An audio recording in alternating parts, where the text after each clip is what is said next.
Hi, kids. Today we shall be learning about The Merchant of Venice, written by William Shakespeare. It is a story of love, hate, revenge, and justice. So let's learn a lot more. I'll be reading the lesson for you and in the form of pictures, which I've basically downloaded from a movie. So I really hope you enjoy it. Our story begins in Venice in the year 1596. Intolerance of the Jews was a fact of life in 16th century Italy, even in Venice, the most powerful and liberal city-state in Europe. By law, the Jews were forced to live in a walled-off part of the city inside what was called a ghetto. After sundown, the gates of the ghetto were locked and guarded by the Christians. In the daytime, any man leaving the ghetto had to wear a red hat to mark him as a Jew. The Jews were forbidden to own property, so practiced money lending at interest. This was against Christian law. Many Venetians didn't care, but the religious fanatics hated the Jews. Let's begin our story. Long ago in the city of Venice in Italy, there lived two men. Shylock, who was a Jew, was very rich, and he was a moneylender. He was greedy and hard-hearted and wanted to make as much money as possible. He lent money at very high interest and was pitiless in getting it back from borrowers. Antonio was also very rich. He was a merchant. Unlike Shylock, he was kind and generous. He lent money to people without charging interest, which is why many people liked and respected Antonio but hated Shylock. Shylock and Antonio disliked each other very much. Shylock because Antonio lent money to people free of interest, and Antonio disliked Shylock because he thought of him as being merciless and cruel. Antonio had a friend called Bassanio, who came from an old and respected family. He was Antonio's opposite. Antonio was serious and thoughtful, while Bassanio was merry and fun-loving. He was always borrowing money from Antonio and using the money lavishly to have a good time. In spite of this difference in character, they liked each other and were close friends. One day Bassanio came to Antonio telling him that he was in love with a young, beautiful, rich and charming woman who lived in a beautiful place called Belmont in Italy. Her name was Portia, and she was as clever as she was beautiful. Bassanio wanted to marry her, as he was sure that she loved him too. But there was a problem. The fame of her beauty had spread far and wide, and many suitors came from far and wide to seek her hand in marriage. They were rich and dressed in grand clothes and rode in magnificent coaches. In comparison, Bassanio appeared like a poor man in tattered clothing. He wanted to be able to compete with all the rich suitors. For this reason, he came to Antonio to borrow 3,000 ducats from him so that he could buy everything he needed to match the suitor's wealth. Antonio was happy for his friend, but at the time he did not have money to lend Bassanio. He was unhappy because at the time he did not have the money to lend Bassanio, as all his ships were at sea. He thought long and hard and suddenly remembered Shylock, who was the only man in Venice who could lend him such a large sum of money. Both Antonio and Bassanio met Shylock, and Antonio told him that he would pay any rate of interest that Shylock might fix for the sum of 3,000 ducats. Many things came to Shylock's mind as he listened to Antonio's offer. He remembered how badly his people were treated and how they were not allowed to practice any trade except money lending to earn a living. With sudden anger, he said, Antonio, many times in the past you abused me mercilessly. You called me a Jew, an unbeliever, a dog, a cutthroat. You want me to lend you money? I ask you, is it possible for a dog to lend you 3,000 ducats? Antonio replied rudely, think of me as an enemy, if you like. If I fail to repay the debt in time, you will be free to do your worst. At this moment, Shylock realized that this might be the chance to teach Antonio a lesson. Don't be angry, said Shylock quickly. I want to be your friend. I'll forget and forgive. I'll give you the money, and I'll charge you no interest. Antonio was surprised at the sudden change of manner, and even more surprised that Shylock refused to charge interest. Do you want the money immediately, Antonio? Let's go to a lawyer and sign an agreement immediately, said Shylock. The lawyer will want to know the terms of the agreement. I have decided to charge no interest, but there has to be some condition. We could think of something odd and funny. Let's say that if you do not repay the loan in time, I will have a pound of your flesh cut off. Shylock laughed as he said this, but Antonio and Bassanio were not amused. Agreed, said Antonio. I'll sign your bond with your condition in it. Bassanio was shocked. He did not trust Shylock. He tried to warn Antonio, but he had made up his mind. Antonio ignored his friend's protests and signed the agreement. He took the money from Shylock and handed it over to Bassanio. With the borrowed money, Bassanio went to see Portia in Belmont with his friend Gratiano. He was dressed splendidly. All of Portia's suitors were assembled there, and each seemed to be more majestic than the other. All were hopeful of winning the bride. However, the bridegroom was to be chosen by means of a test. All of the suitors went through the test, which was a riddle. The man who won the contest was Bassanio, much to Portia's relief. Once he was sure that Portia really loved him, Bassanio told her the truth about how he got the money and that he was not really rich. He confessed that he did this only because he loved her so much. Portia also confessed her love for him. She said that it mattered little if he was rich or poor, because she loved him for his own sake and for who he was. Whatever I have is yours, Bassanio, she said.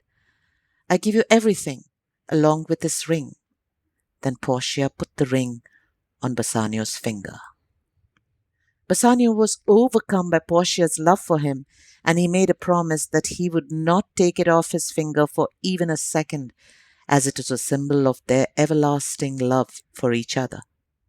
To their surprise, they found out that Portia's maid Nerissa and Bassanio's friend Gratiano had met each other and had fallen in love and also planned to get married. They were very happy at this news and began to celebrate. Meanwhile, another couple turned up in Belmo. They were Jessica, Shylock's daughter, and Lorenzo, who was also another close friend of Bassanio. Jessica said that her father Shylock regarded Christians as his worst enemies and would never agree to let her marry Lorenzo, so they had both run away together. She said that she had taken a great deal of money, jewels, and a precious stone given to Shylock by his wife many years ago. She said that when Shylock had discovered that he had lost everything, including her, he went mad with rage and grief. In the middle of all this, Bassanio received a letter from Antonio containing some bad news. His ships with all their goods had sunk in a storm at sea. He stated that he would be unable to pay his debt and he would lose his life. He said that he wanted to meet Bassanio at least once before he died. Portia was the first to recover from the shock. She said that there was no cause to be worried and that she had enough gold and money to repay the debt. She said that Antonio, who was such a dear friend of Bassanio, would not have to lose even one hair of his head.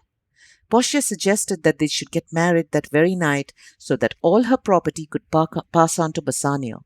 This way he would have plenty of money of his own to pay back his friend's debt. Bassanio and Portia, along with Gratiano and Nerissa, were married that very night. After that, both men left for Venice to try and save Antonio. They found that Antonio was already in prison for failing to repay the money he owed Shylock. Bassanio went to Shylock immediately and offered to pay the whole debt on the spot. To his horror, Shylock refused to take the money. Shylock said that the time for repayment was past, and Antonio must give up the pound of his flesh as he had agreed to do in the bond. Bassanio pleaded with Shylock, but he refused to change his mind. A date was fixed for the trial, which was to take place before the Duke of Venice.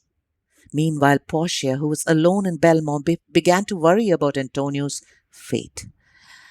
Portia was a very clever and bold woman. Both she and Nerissa left for Venice immediately to defend Antonio against Shylock in the coming trial. Portia had a relative called Bellerio, who was a lawyer. He gave her the right advice and also lent her the dress worn by lawyers. She was given all the necessary instructions and guidance by him. Portia lost no time in dressing herself and Nerissa for the part.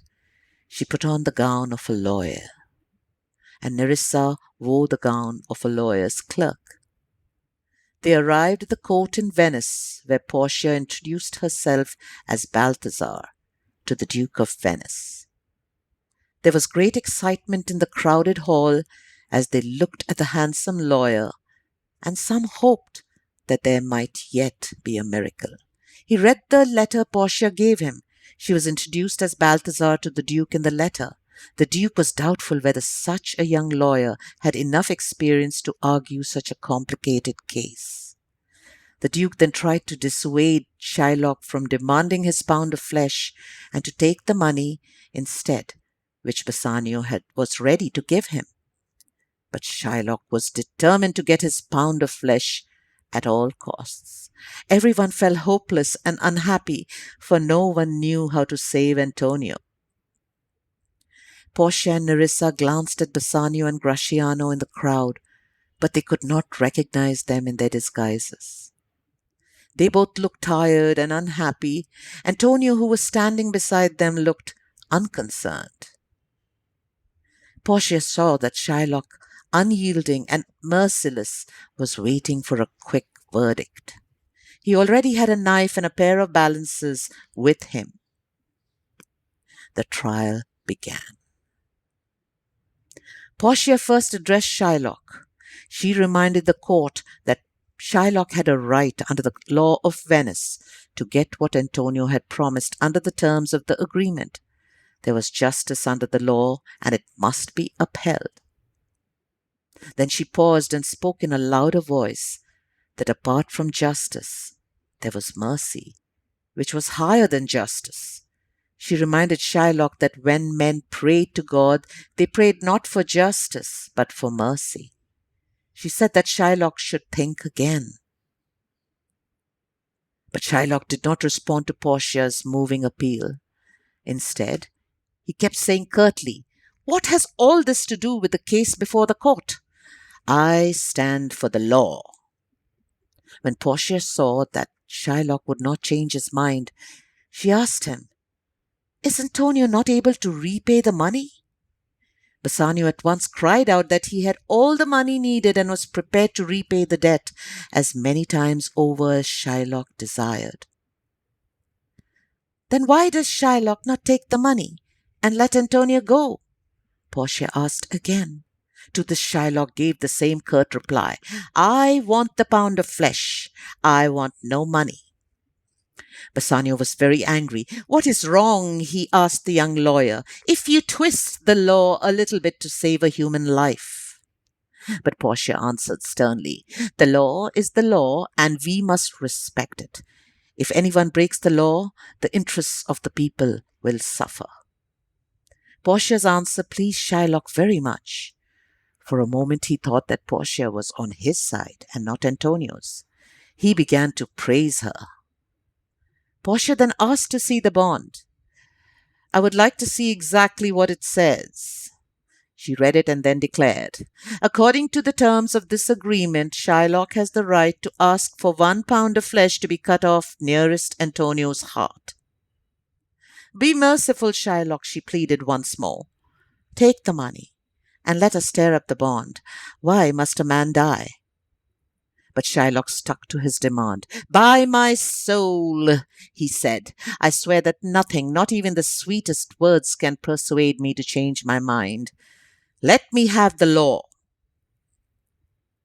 If that is the last word, said Portia, there is nothing anyone can do to save Antonio. He must get ready to have his flesh cut off. Then she turned to Antonio. Have you anything to say? Any last requests to make? Antonio said that he had none. He was prepared to meet his death calmly. There was a hushed silence in the courtroom. Everyone looked worried and visibly shaken. Portia asked if there was a balance ready to weigh the flesh. She thought she would give Shylock more time to reconsider, even at the last minute. Don't you think, she asked him, you should have a doctor maybe at your expense to prevent Antonio from bleeding to death? Shylock, whose secret hope was that Antonio would bleed to death, replied, The agreement does not say that a doctor should be present. What of that? Asked Portia. Even if it is not there, would it not be an act of mercy to have a doctor? To all this, Shylock still had only one short answer. It was not mentioned in the bond.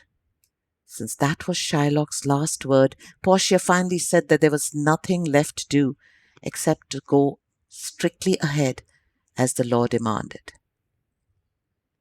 There was a hushed silence once again. Everyone in the courtroom sat silently as the trial proceeded.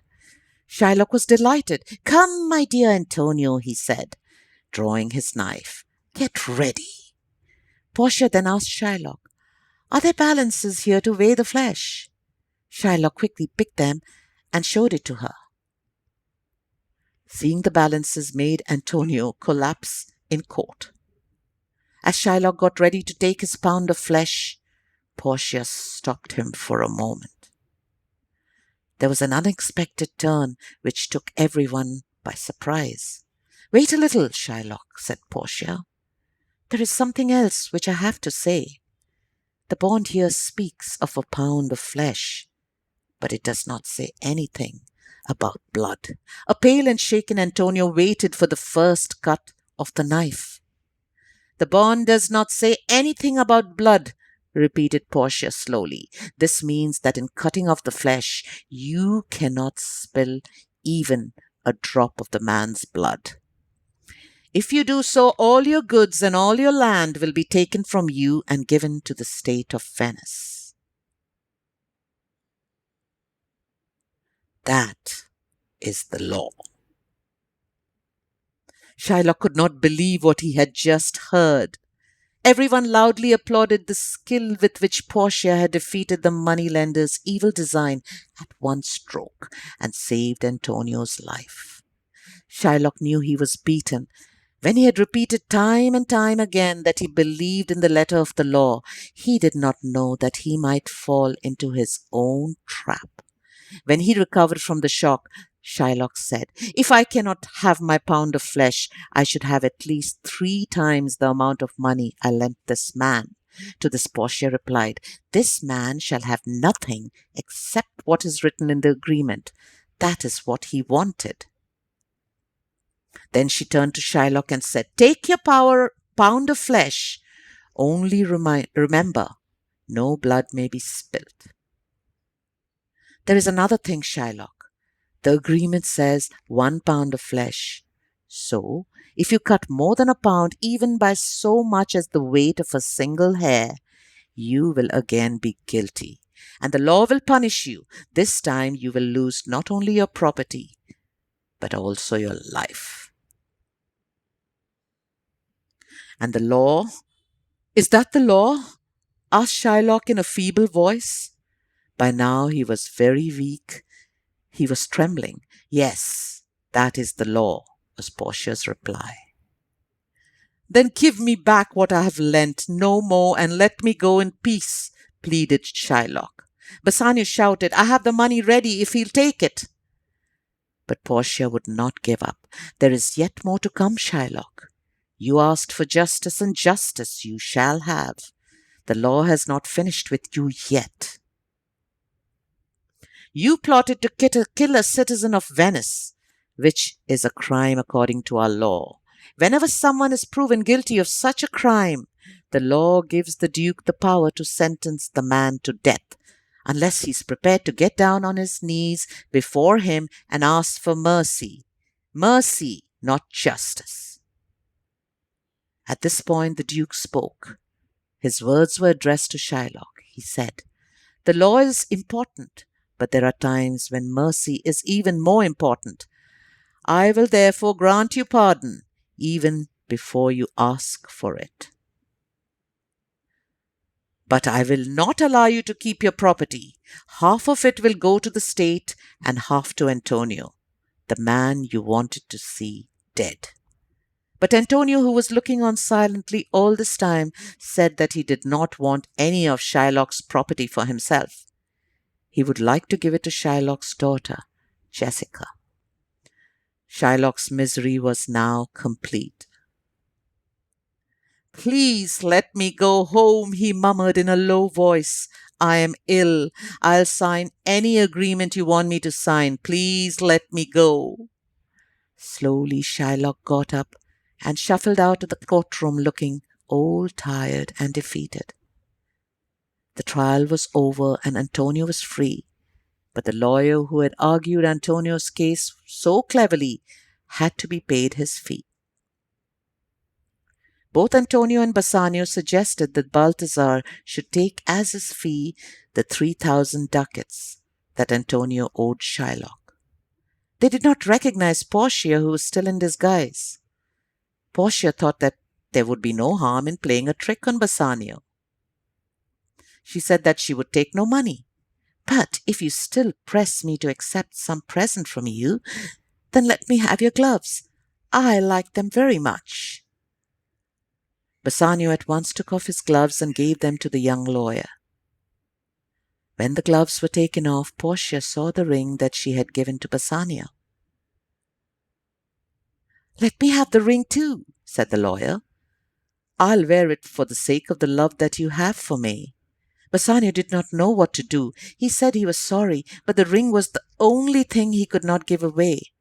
It was his engagement ring, and he had promised his wife that he would never part with it.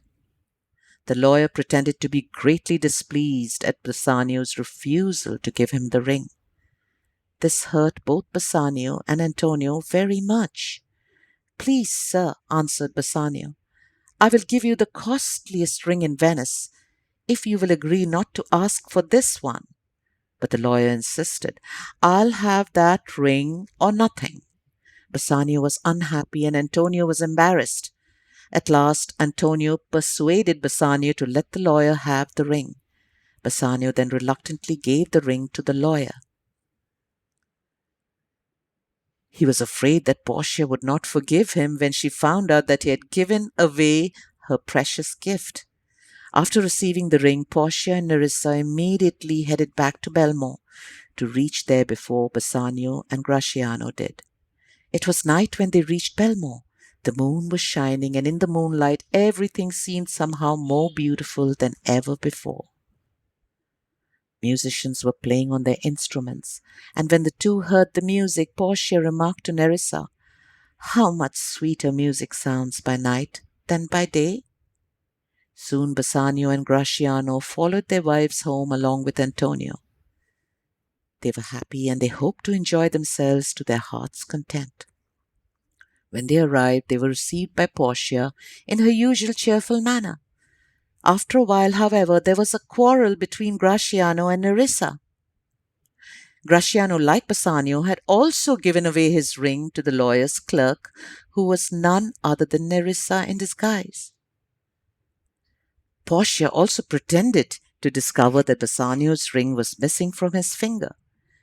She said that she was sure that Bassanio had given it to some woman with whom he had fallen in love. Bassanio swore that this was not true. He told Portia that he had been forced to give it to the lawyer who had saved Antonio's life, since the lawyer would take nothing but the ring. Bassanio pleaded and argued with Portia for a long time. If you had been there, you yourself would have begged me to give the ring to the lawyer. He saved Antonio from what looked like certain death. All this made Antonio very unhappy. He felt that he had been the reason for the misunderstanding between Portia and Bassanio. He appealed to Portia. I can assure you, he said, Bassanio will never again break a promise given to his wife. This is the moment Portia had been waiting for. She at once took off her ring and gave it to Antonio, saying that he should pass it on to his friend and tell him that in the future he should never part with it for any reason. When they saw the ring, both Bassanio and Antonio were astonished. Portia then told them the whole story. It was some time before they recovered fully from their surprise. Bassanio's admiration for his wife increased even more when he learned that the lawyer who had argued so brilliantly in court was none other than Portia. There was also some very good news. Letters had arrived telling Antonio that his ships, which were supposed to have been lost at sea, had reached the harbor safely. And so all the troubles of the merchant of Venice came to an end in a way that no one could have foreseen. The end. Yes, children, I hope you enjoyed the story as much as I enjoyed reading it for you. So please watch the video and I hope you enjoy yourself doing that.